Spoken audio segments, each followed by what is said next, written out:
from providing oxygen concentrators and rations to assisting government in vaccination. ActionAid India stepped up when the nation was going through the hardest time. We salute Sandeep Chachra and all the volunteers of ActionAid India for being the superheroes during the second wave.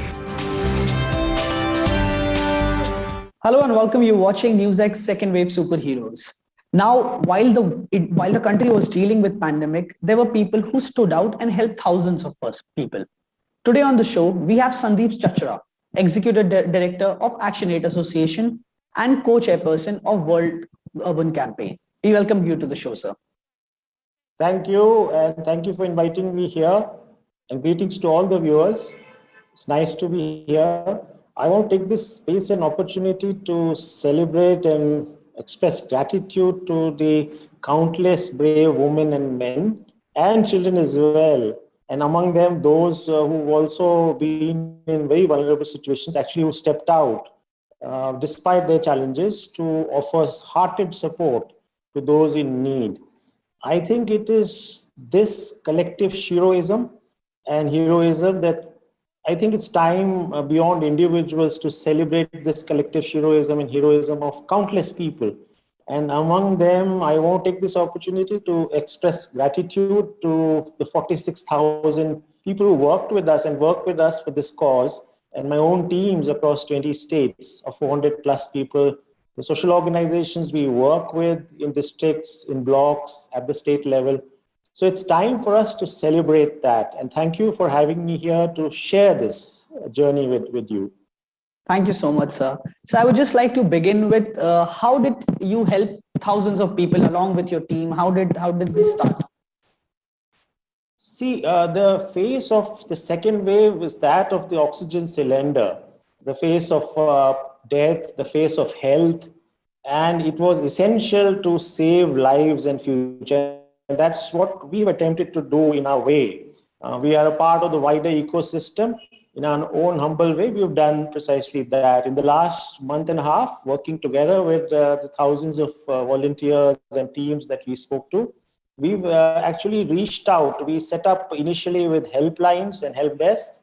So we had helplines running in about 15 states, 71 help desks, which were offering support services, linkages to hospital beds, to medicines, to doctors. We even ran a doctor's helpline. A national one is still running, state ones are as well running.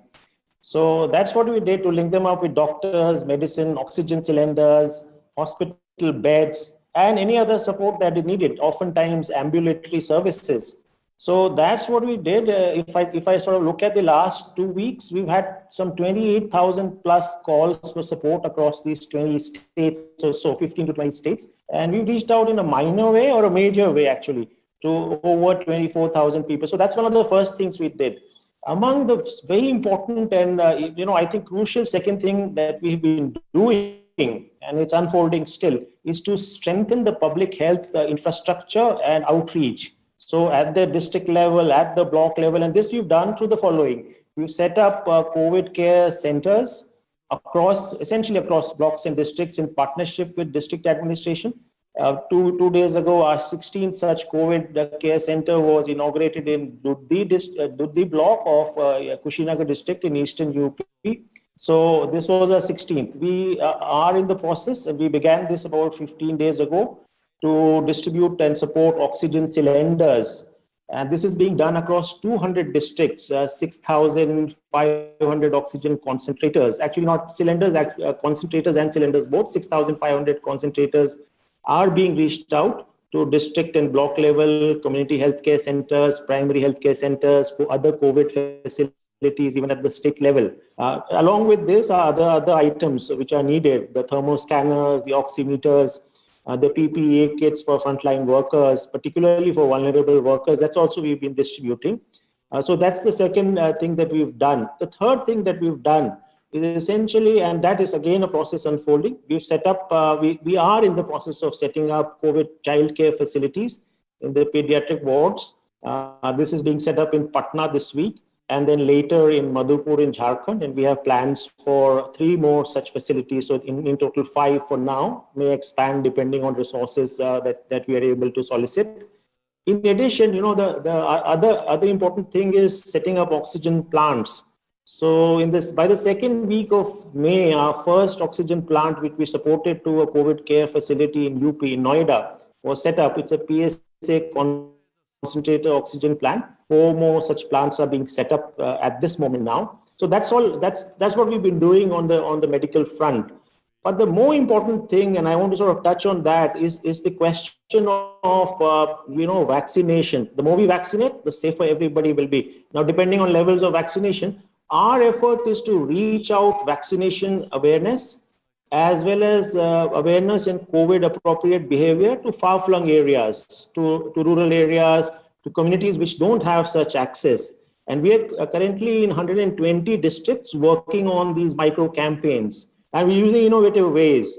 We are, for instance, we are using puppetry, we are using theater, we are using megaphones, we are using autos, tempos. Even in Bolangir, I saw us using bullock carts and cycles because other forms of conveyance weren't available. So we've been doing that. We've also, in sense, been working with community leaders, faith leaders, because that's the message that sticks. Oftentimes, when we work together with district administration and it's the community leaders, the young human rights defenders, the youth club leaders, if they join the campaign with the information, the message is much better appreciated and taken. We're also assisting mass vaccination programs by the district authorities. We are assisters in taking them to difficult communities, to remote communities, whether it's the Musars in eastern UP. I saw 2 days ago in Bishnupur district of Manipur, we were doing that. I saw that in other difficult districts of UP and Bihar, where normally such services won't reach, or to communities such services won't reach, among homeless people, for instance. So we've been doing that. Sir, if I ask you, what were the major challenges that you faced during this whole campaign and during the whole process? What are the major challenges that you face? See, the first big challenge, it's not just only about us. The first big challenge is eventually the third wave, or the severity of the third wave, will depend on the levels of vaccination that we are able to achieve, or the rapidity of vaccination that we as a country are able to achieve. So we need to prepare for that. And I think the big challenge is the vaccination outreach. There's significant hesitancy, fears, many unfounded, some which need to be talked with among people regarding vaccination. That's one part. The other part is simply the fact that in very vulnerable communities, oftentimes the outreach isn't there.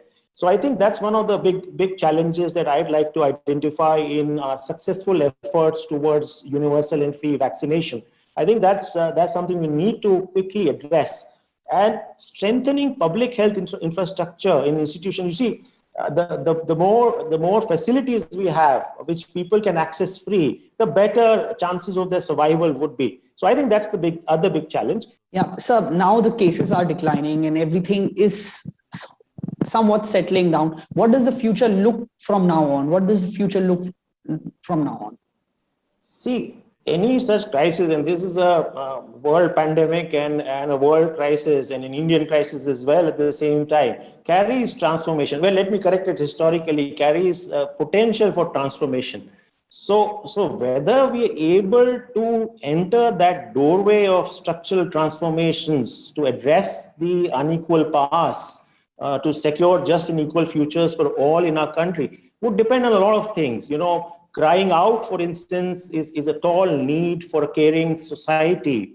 I mean, we've seen that, right? For a very strong welfare state, for a nurturing economy, a solidarity economy, an ecological sort of a future. So these are all crying out loudly to us. And this means that in order to enter that doorway, great societal leadership, transformative leadership is needed. I'm optimist, and I feel optimistic that such will happen. But we need to all collectively ensure that we seize this moment to fundamentally transform. And in doing so, let's also not forget that histories have been very unkind to millions, have been very unequal to millions. So we must ensure that unequal histories don't lead to unequal futures, and that we see the possibility of equal futures, a just and equal society for all. And in doing so, it's not just the apologies for the wrongs of history, but we need to ensure those protections and that promise for future to all those who have been left behind. And I think this is the future that we all wish to see, and it is within our grasp. It is within our hands to reach it, our possibilities to reach it. Tanishq. Thank you so much, sir. Definitely, sir. Thank you so much. Thank you so much for talking Thank to you. us. Thank you so much for helping thousands of people and being the superhero during the second wave of COVID. Thank you, sir. For more such videos, subscribe to the NewsX YouTube channel, hit the bell icon.